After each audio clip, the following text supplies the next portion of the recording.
what really happened with your host, Mike Rivero, because World War III is a really bad idea.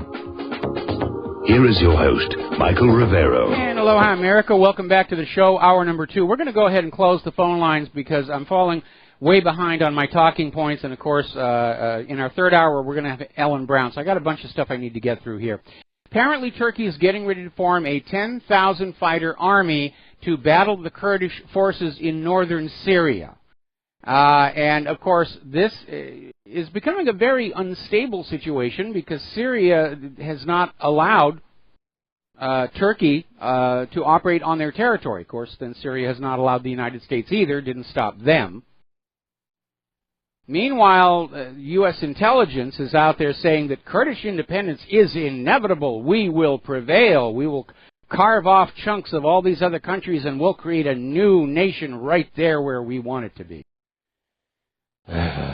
So, let's see. America's arming the Kurds and the terrorists. The Turks are bombing the Kurds, and they assist the terrorists.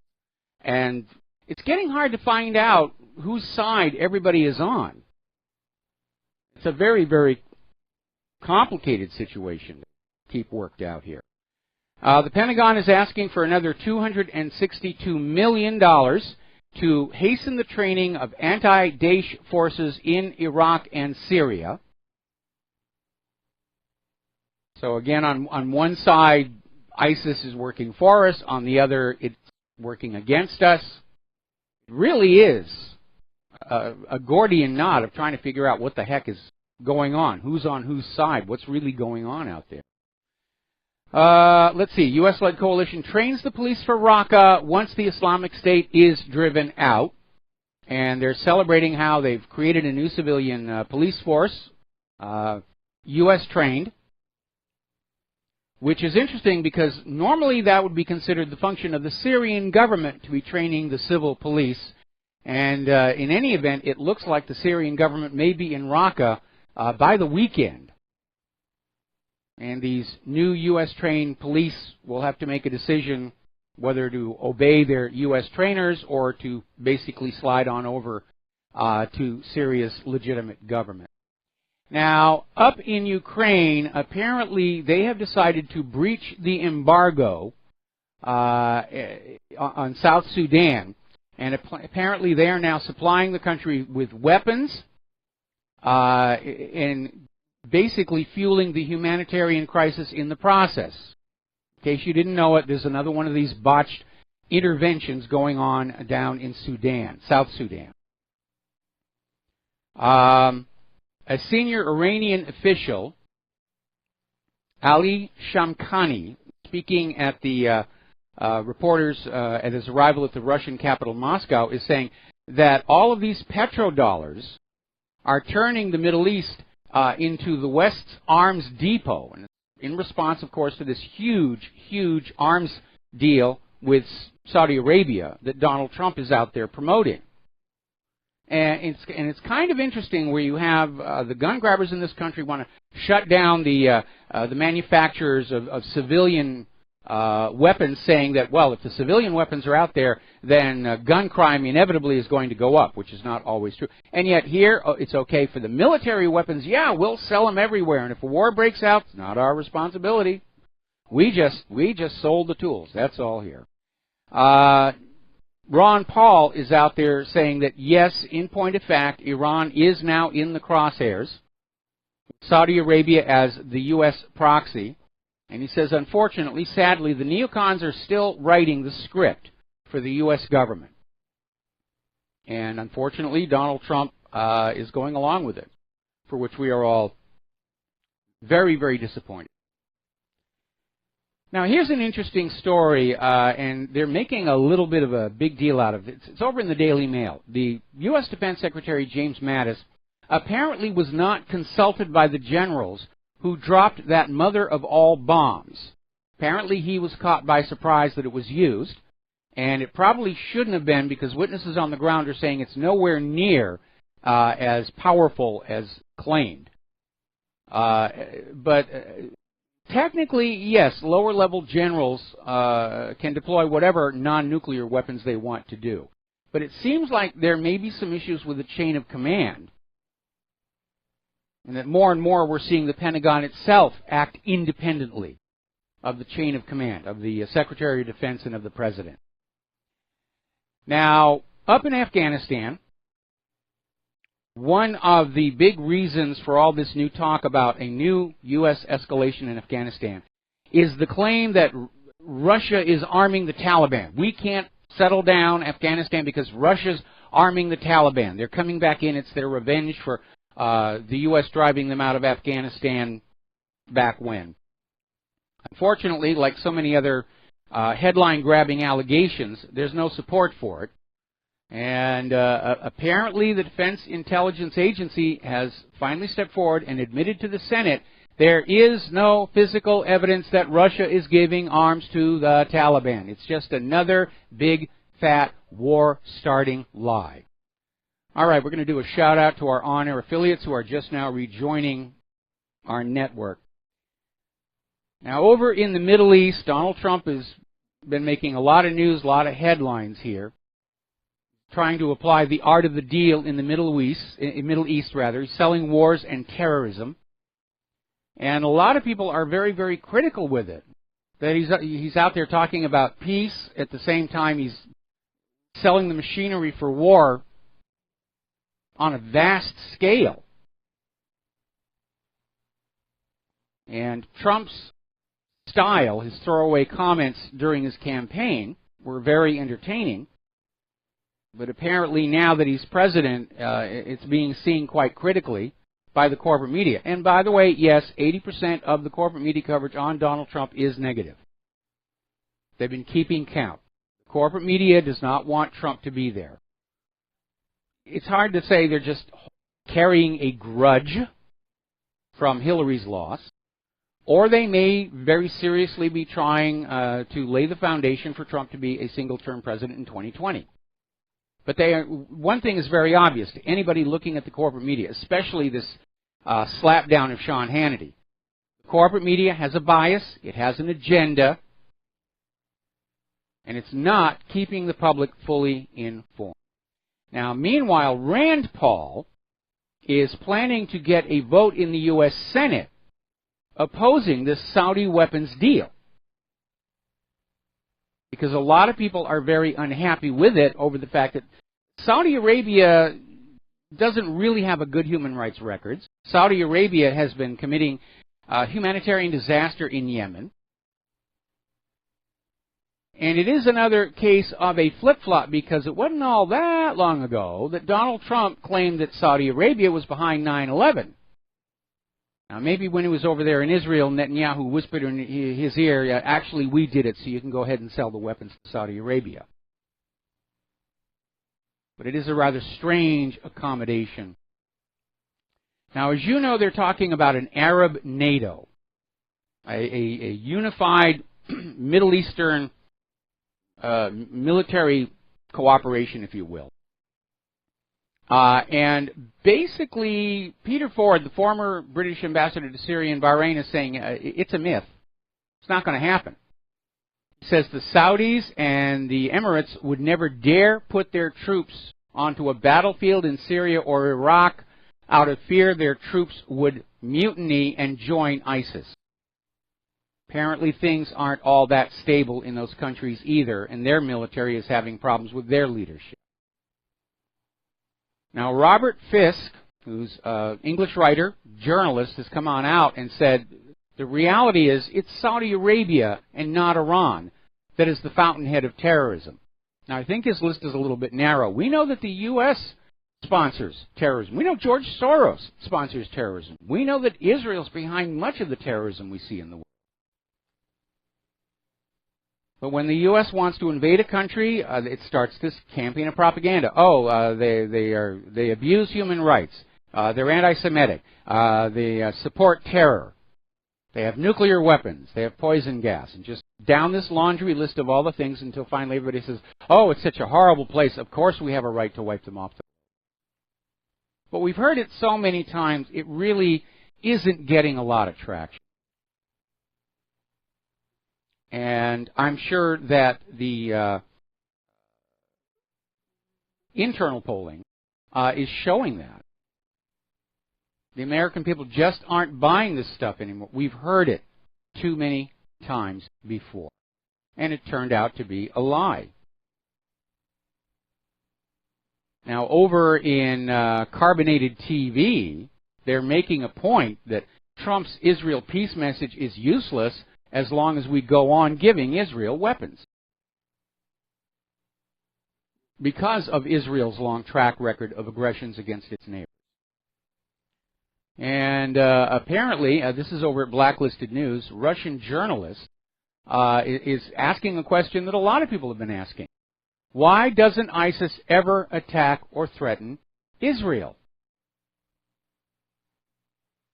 And, of course, Assad is out there saying that it is Israel supporting all the terrorists in the region.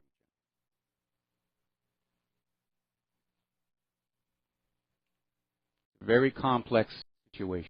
Now then, over in the Philippines, in the city of Marawi, apparently ISIS is trying to take control of the city.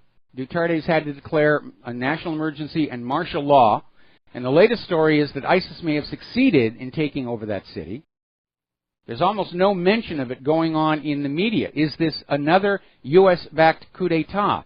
Was the U.S. using ISIS in the Philippines the same way they were using it in Syria to take out Duterte because of his crackdown on the drug trade in that country? Because remember, the U.S. and the Philippines, they were all friends, everybody's all hugging each other, and we're all good. And then all of a sudden, Duterte looks at just how out of control the drug problem is in his country, and he starts a very harsh crackdown on the drug dealers. And remember, Obama went on over there and said, no, you can't do that. And in a single stroke, just absolutely destroyed the friendly relations between the Philippines and the United States. And now we have ISIS is over there trying to take over the country. It's things like this that lead us to describe the U.S. government as a narcocracy. In other words, the drug trade, the CIA drug trade, is the primary driving force of everything that's going on. I'm very alarmed at how much I'm hearing about the summer of rage, of riots, of revolution, of civil war. And those are things that I have been trying to find a way to avoid for going on 20 years. It is starting to look like it's inevitable, and we should all be making the appropriate precautions to protect ourselves and our loved ones. But it does seem that the U.S. government long ago passed the point where there was any hope of redemption, of a return to the Republic, and it does seem irretrievable at this point. And it's a very, very sad thing to be here. All right, let's turn to the economic news. Apparently, the latest bailout for Greece has failed. And as a result of that, Greece is now looking at a default. Athens is on the verge of going into bankruptcy, and apparently this will actually take them out of the European Union. And we knew this was going to come sooner or later because the last several bailouts for Greece were simply loans to help them to pay back the earlier loans. None of that money went to benefit the people of Greece. The people of Greece are being looted and plundered to please the bankers. And they will do it to every country that they get their hands on. We're seeing it down in Venezuela. We saw it in Cyprus. We're seeing it here in the streets of America. They literally are addicts to money, addicts to wealth. And even worse, they cannot feel that they are wealthy unless they look out the windows of their palaces and see that everybody else is poor. And they wield so much power over the rest of us through those private central banks. And apparently, even in the European Parliament, some of the members of the Parliament are saying this has gone on too far with Greece. And they're lashing out at Germany's finance minister over his obsession with more austerity on the people of Greece. And they're saying Greece has been destroyed by all these cuts to pensions and public spending. And it's suffering under a debt burden it cannot ever pay off. And that is exactly what's happening. Now, meanwhile, in the world of Bitcoin, Bitcoin has gone above $2,400 after the China downgrade. Moody's has downgraded China's rating from A1 to AA3 over their slowing economy and growing debt. And that shot Bitcoin up even higher. And I think I'm joining a lot of people in concern that it is in a bubble. And so if you want to get in and ride it for a little way and get out, but if you get on in and you expect it's just going to keep going on up forever, it isn't. At some point there will be a correction. There has to be. It's the way these dynamics work. As I said before, Moody's has downgraded China from an A1 to an AA3 over concerns of their slowing economy and growing debt. And the outlook is basically from stable I'm sorry. They're citing concerns to support growth, and it's supporting debt growth across the economy. Let's see. All right, let me go back on that one here.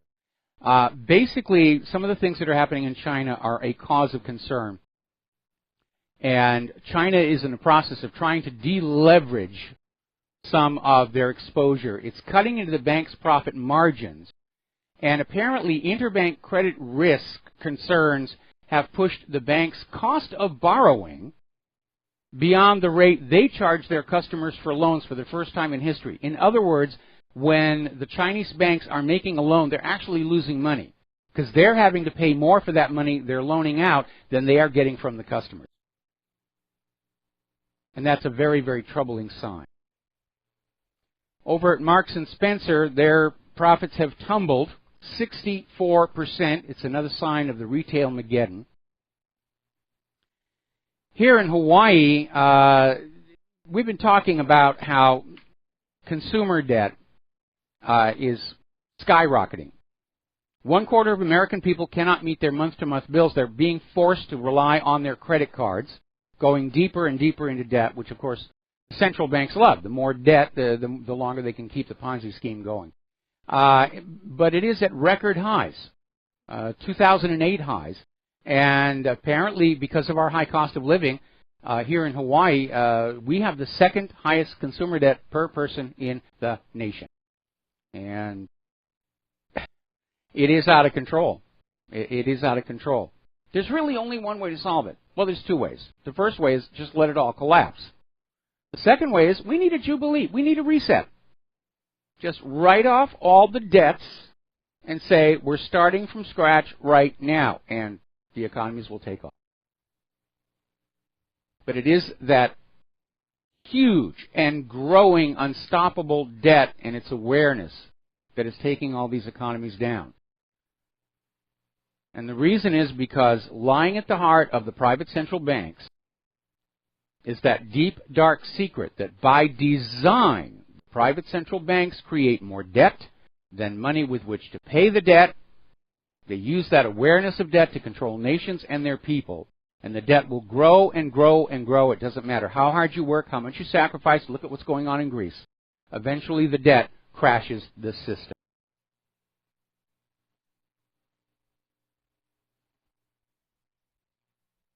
Now, over in Europe, talking about the refugee crisis, Poland is standing up to this open border situation, saying, Germany created this mess. Let Germany deal with it. And stop compelling all the European countries to take in these refugees that are causing such problems. Brussels, meanwhile, is out there literally talking about charging Poland thousands of euros for every refused refugee. Just pushing that globalist agenda. We'll be right back. And aloha, America. Welcome back to the show. We're talking about immigration and refugee problem.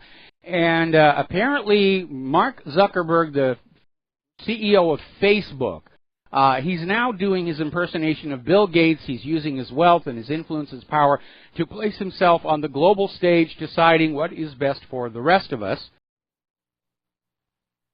And apparently his Open Borders group is out there saying that enforcing immigration law hurts public safety. And this is a talking point that we have heard from several people, the pro-immigration, pro-refugee, pro-open border people. They can't actually document that is the case, that enforcing immigration law somehow is a threat to public safety.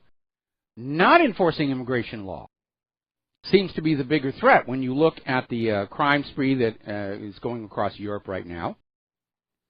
Sweden was finally forced to admit that right now 90% of all their gun shootings are being done by the refugees. They've got an out-of-control rape epidemic going on. These are all threats to public safety. But all these big money junkies, George Soros and now Zuckerberg, they all want a single global government. And of course, basically Zuckerberg is positioning Facebook to be the social media for the entire world. It will be mandated. You will use Facebook to communicate with each other. Now, a little bit of good news. Attorney General Jeff Sessions is now demanding that so-called sanctuary cities who are dropping that label to preserve their federal funding, he's saying dropping the label is not enough. You must prove. You must document that you are now complying with federal immigration law. And I think that's a really good step to do, because it's very easy for a governor or a mayor to say, all right, we're not a sanctuary city anymore, and then go on basically interfering with immigration enforcement. So that's a good thing to do. Now, this is out of Portland, and it's weird. It's just a weird story. Apparently, there was a burrito shop owned by a white woman, and it's been forced to close under the accusation of cultural appropriation. In other words, along with all these other attacks on white people and everything, the idea now is that Mexican restaurants should only be owned by Mexicans, Chinese restaurants should only be owned and operated by Chinese, and so forth. Try and create this idea that some of these refugees will now have business opportunities because they're going to set up these various retail-themed restaurants that are now being denied to the indigenous population. But, I mean, this is political correctness run absolutely wild. This idea that a white person can't, just for the heck of it, have a French pastry shop or a Chinese restaurant or a Mexican food place or a Thai restaurant. That really is way, way over the top. And it is discrimination. It is discrimination. And by the way, it doesn't always work out.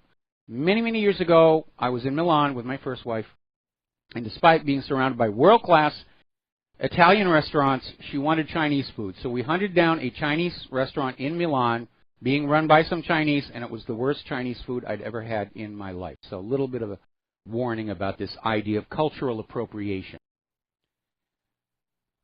This is a very, very tragic story. And we're going to go ahead and open the lines for the rest of this half hour until Ellen Brown comes on. Apparently, there was the 16-year-old student, Corey Walgren, and he was a junior at Naperville North High School in Naperville, Illinois. Normal, social, good-looking kid, honor roll student, looking to attend a Big Ten college. And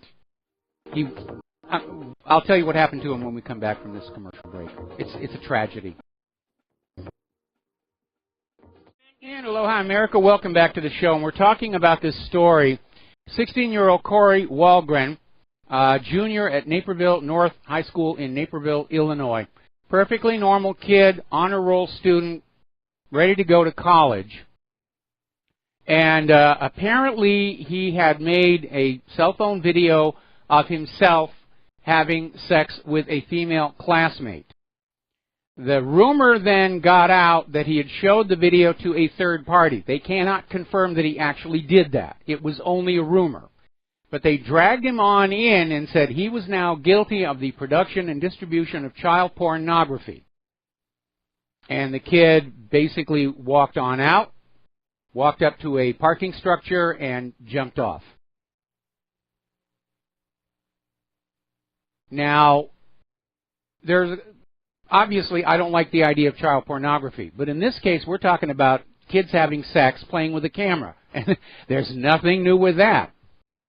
That was one of the big reasons the Polaroid camera took off the way it did when it first came on out. You didn't have to risk sending your film off to the photo lab at the drugstore.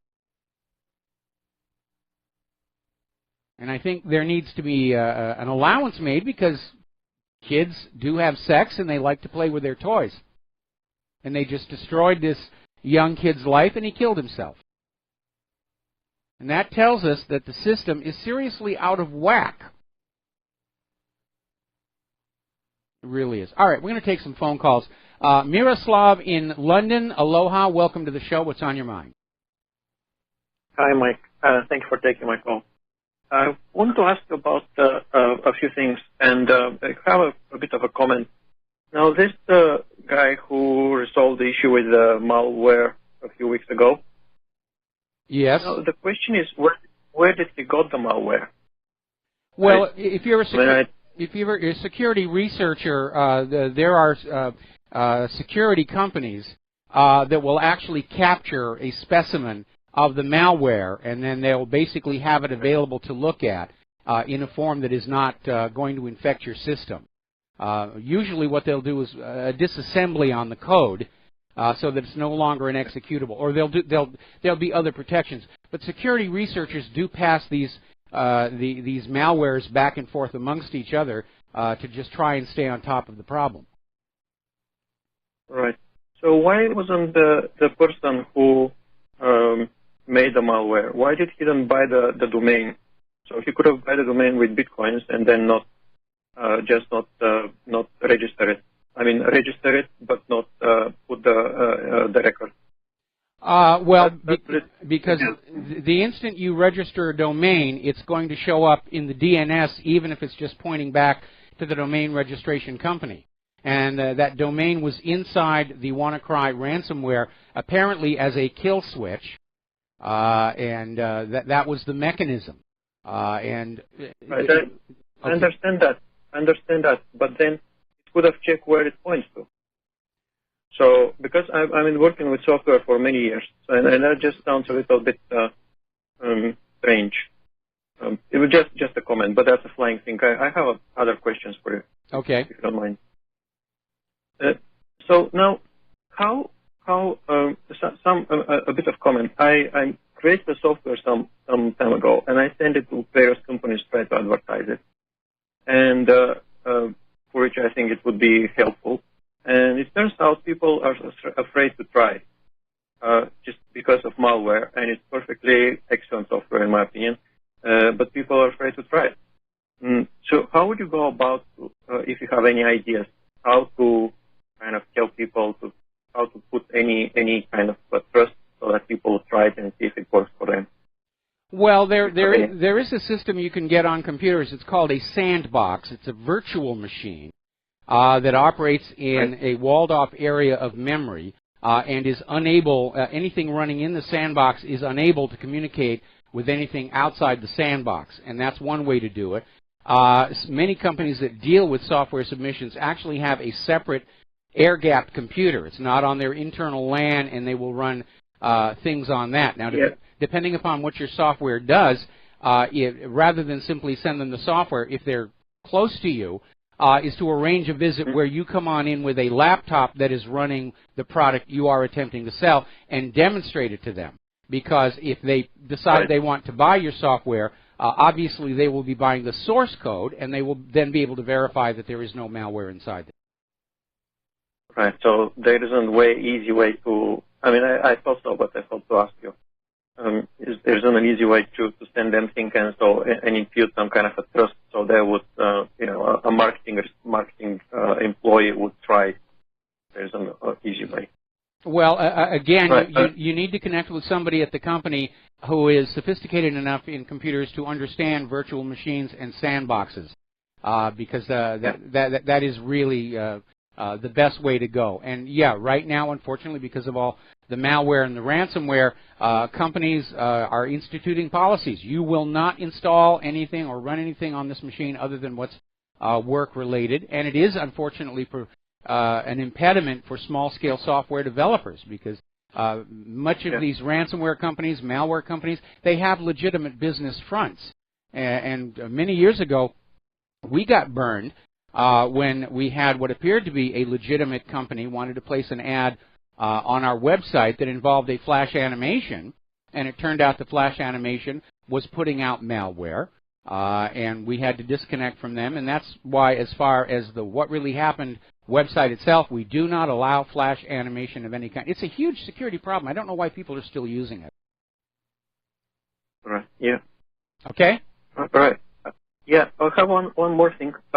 So a couple of days ago, because when I received the feedback from people that they're just afraid to try the software and there is no way I can persuade them to do that, what I did was I opened, I took a piece of another software of mine, and what I did, I checked the digital signature. It is fine. So then I went and corrupted it, and I checked the digital signature with properties window, and it is now corrupted. It says it is not, but the software is run easily. So just click it and Windows starts it. And my question for Microsoft is why they don't check that the digital signature of software is corrupted. If they would just check that the digital signature of software is corrupted, then they not start the software, or not start not digitally signed software, or start non-digitally signed software after several warning screens, then most of the malware goes killed. Well, if you're looking at a corrupted digital signature, you ought to be suspicious, because it is not uncommon for cyber criminals to take a legitimate piece of software and add their malware into it and then forward it along. It's called a man-in-the-middle attack, right. and right. you should be very, very concerned about that. And that's why I was telling people, allow me to finish, please, and then we're going to let you go. Yeah, sorry. You should never download patches or drivers or updates to software from anybody but the original source website. These websites that are out there saying, come here, we've got all the drivers you could ever need, we'll scan your machine for free and upload the drivers, very often those are used as vectors for malware attacks. I think that you need to consult somebody who is far more expert in the field of software sales to corporations than I am, because I'm not an expert in that field. Okay? You didn't get. Sorry, I'm sorry. You didn't get me. My last question. What I'm saying is that there is an easy solution for all malware. That's what I'm saying. If Microsoft would just not start corrupted digital software with corrupted digital signatures, then malware goes dead. Because to get a digital signature, you have to register with a signing company, and they know who you are. You have to pay them. They know your bank details. So if somebody signs a software, then they very well know who they are. So proper malware wouldn't be signed, because if they signed, everybody knows who they are. And if Microsoft just checks which software is not signed and it doesn't start non-signed software, and doesn't start software with corrupted signatures, then there is no room for malware. Well, it sounds like a good idea, but there have already been several cases where attempts at digital signatures or even the certificates for websites have been compromised and forged successfully. So it sounds good in theory. I don't know that it could be made to work. Anyway, Miroslav, I'm running out of time. I need to let you go, and we're going to switch. We're going to switch to Jeff in St. Paul. Aloha. Welcome to the show. What's on your mind? Hey, talking about cultural appropriations, I'm a cab driver, Irish heritage, and about 10 years ago, my sister works in a deli that has a partnership with a Chinese food chain, so they lease a little space for their woks and refrigerators, and they have a little display case. Christmas week, one of the cooks just takes off his apron, hands it to the boss, and walks out. So the guy says to my sister, "Where am I going to find a walk cook on Christmas week?" And my sister says, "Well, my brother's a cab driver. If you call him, he'll come in and try to help." So they call me. I come in, learn how to be a walk cook, right? Yes. And I did good. It's a great way to cook. Well, after a year or so, I went and applied at a Chinese restaurant, and they refused to hire me because I wasn't Chinese. I says, "Can I come back and show you how I can do all your recipes? I already know them. I can know them by heart." No. And so maybe I need to start a place called the Irish Walk. That would actually fly. That would actually fly. You actually would have had a case of job discrimination on the basis of race, but again, we don't know what the rules are anymore. This idea of cultural appropriation is now permitted to discriminate on the basis of race. Boy, what a major setback for social progress in this country. Anyway, Jeff. Now, like watching your show. Okay, like this afternoon, it ran for half an hour on my iPad, and then it stopped, and I reloaded it, and the video was Morris 108, and then it ran for another half hour, and it was Katy Perry on the video instead of you. So someone's messing with you. Are you talking about BAM user, or where are you trying to watch it? Well, what really happened? And I placed for about a half hour, and then it crashes, and then I load it up, and there's another video on the screen. Okay.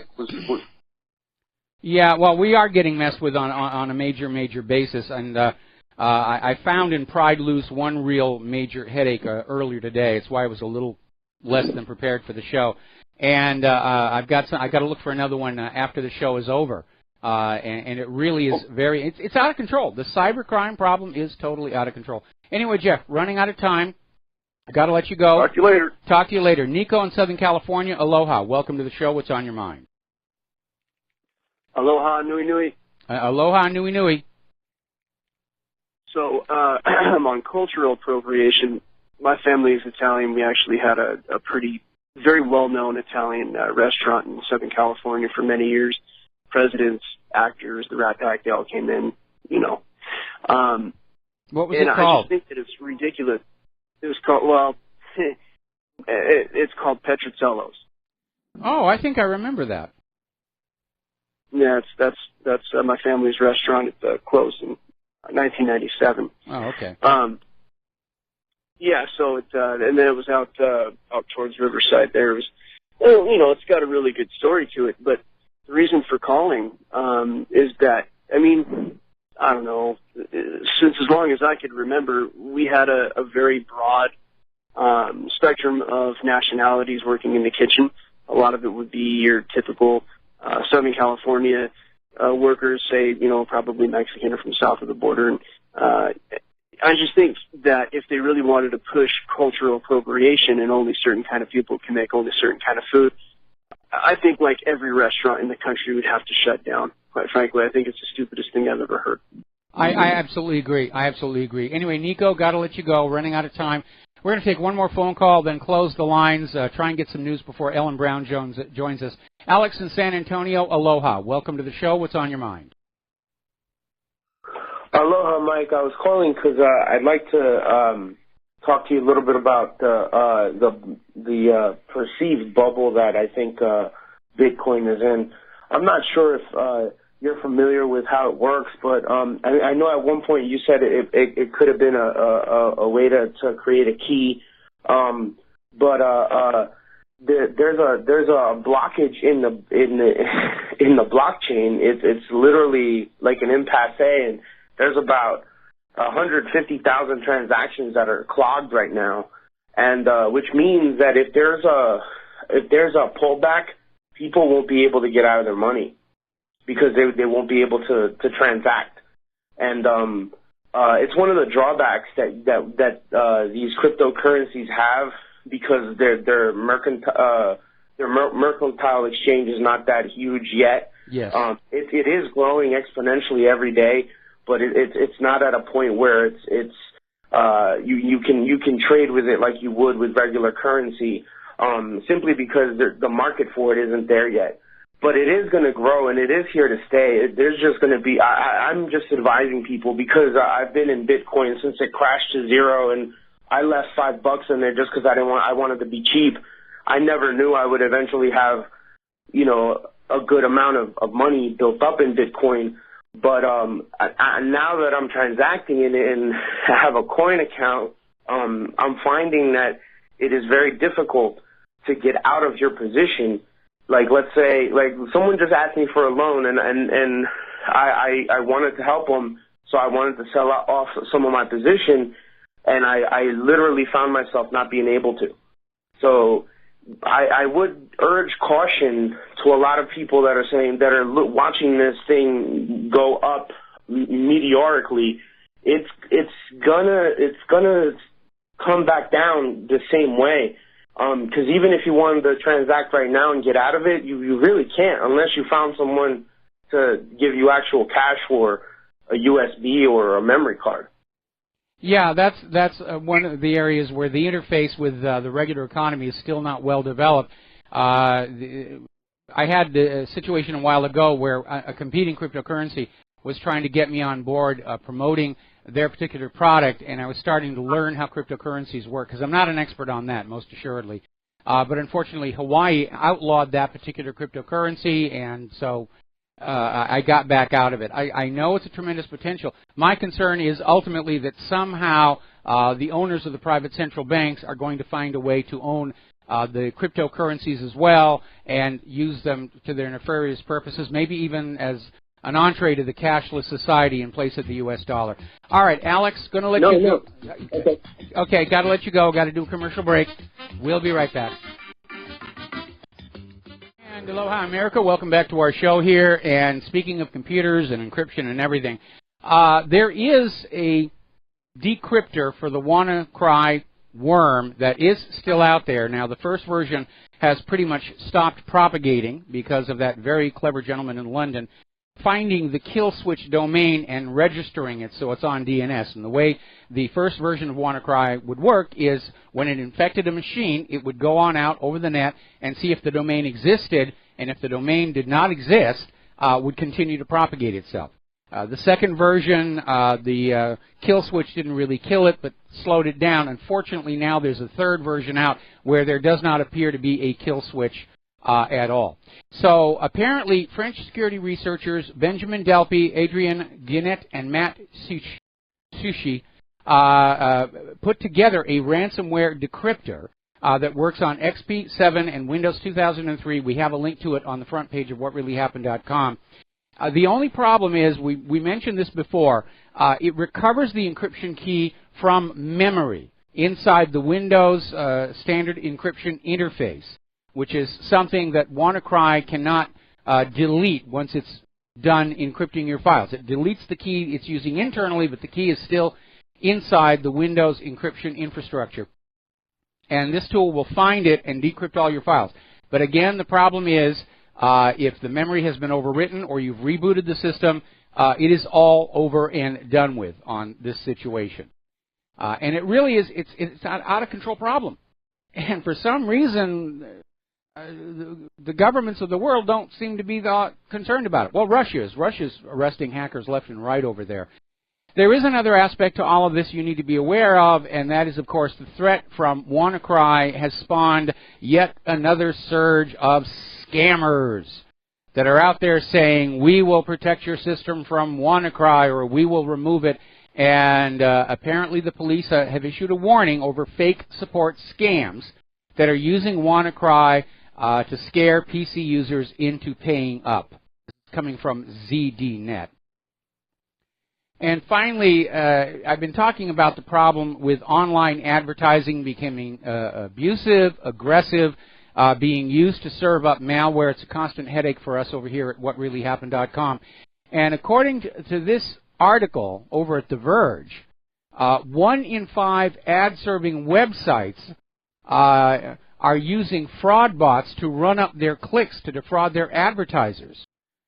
And this is a new report from White Ops, and basically saying that people will set up these online advertising companies. Apparently it focuses more on the advertisers who serve video, and then they'll set up web bots that will visit the ads over and over again to run up the click count and defraud their advertisers. And they're saying that roughly 20% of the online advertising industry is engaging in this fraud. You know, if I did not have this strong moral, ethical sense, I could be very rich right now. All right, we're going to take a break here. We're going to come back with Ellen Brown talking about the economy, talking about banking, talking about, well, whatever she wants to talk about because she has got a lot to say. We'll be right back.